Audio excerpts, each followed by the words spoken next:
First, regarding the active early voting list. So this is what we used to call the permanent early voting list, but then legislation was passed that made it the active early voting list.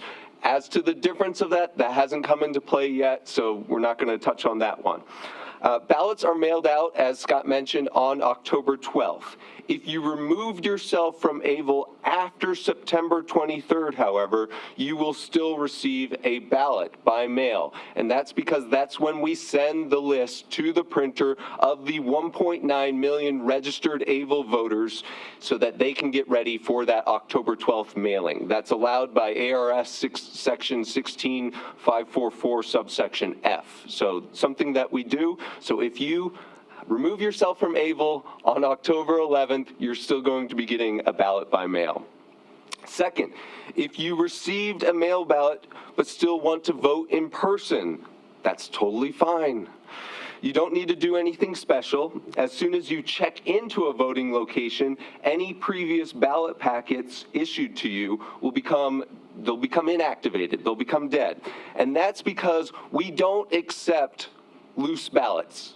So you can't just take your ballot and put it in a mail USPS box. You can't just take your ballot and show up to MCTEC and say, "Hi, Megan, come grab my ballot," or something like that. It has to come back in this green envelope. And the first thing that we do upon receiving this green envelope is we scan this barcode. This barcode is a unique barcode that links directly to your voter registration profile. If you have checked in person, then already a vote will have been logged to your voter profile. If you send this back and then we scan it in and you haven't voted before, then a vote will be logged to your profile such that if you show up on election day or on any day for early voting and you try to check in, it'll ask you to cast a provisional ballot. So this is how we prevent against double voting. This is how we track your ballot.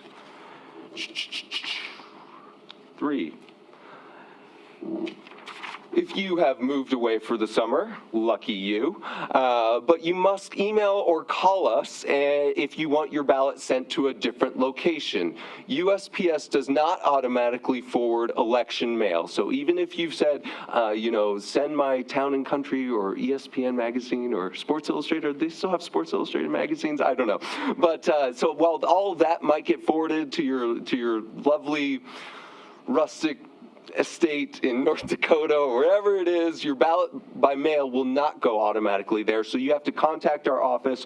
You can go to request.maricopa.vote, or you can call us, or you can email us. So please, please, please do not assume that will all be automatically forwarded.